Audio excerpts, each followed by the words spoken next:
Dear students, welcome you once again to my daily grammar class. দেখো আজ একটা গুরুত্বপূর্ণ বিষয় নিয়ে তোমাদের কাছে হাজির হয়েছি। সেটা হলো PRINCIPAL প্রিন্সিপাল এবং PRINCIPLE প্রিন্সিপাল। এই দুটি শব্দের মধ্যে পার্থক্য কি? দেখো উচ্চারণগত দিক দিয়ে দুটো তো প্রায় একই।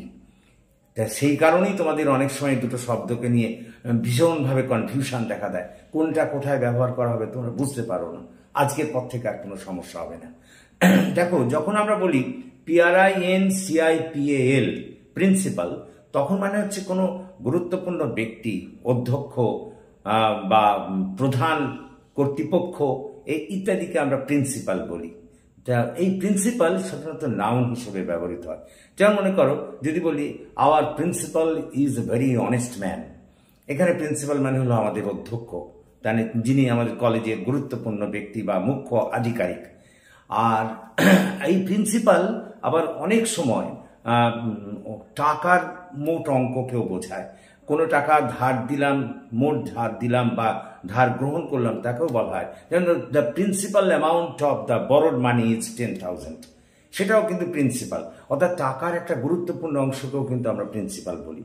আবার কখন তখনও সেটা কিন্তু নাউন হিসেবেই ব্যবহার হয়। আবার কখনো কখনো বুঝতে পেরেছ এই প্রিন্সিপাল কথাটা অ্যাডজেক্টিভ হিসেবে ব্যবহৃত হয়। যেমন মনে করো the principal goal of this company is to earn success, অর্থাৎ এই কোম্পানির মুখ্য লক্ষ্য হলো সাফল্য অর্জন করা। তার মানে প্রিন্সিপাল কথাটা কখনো গুরুত্বপূর্ণ ব্যক্তি, অধ্যক্ষ হিসাবে ব্যবহৃত হয়, কখনো মোট টাকার পরিমাণ হিসেবে ব্যবহৃত হয়, আবার কখনো বা এটা অ্যাডজেক্টিভ হিসেবে মুখ্য অর্থে ব্যবহৃত হয়ে থাকে। আর যখন আমরা বলি PRINCIPLE প্রিন্সিপাল, তখন মানে হয় সূত্র, নিয়ম। কথা বোঝার চেষ্টা করো। যেমন মনে করো I believe in the principles of honesty, তখন এই প্রিন্সিপাল বানান কিন্তু PRINCIPLE, এটি কিন্তু নাউন হিসেবেই ব্যবহৃত হয়। তা আশা করি বুঝতে পেরেছো। আজকের পর থেকে আর এই দুইয়ের মধ্যে কোনো অসুবিধা হবে না। Thank you for watching and listening. So please comment, share and subscribe to my channel.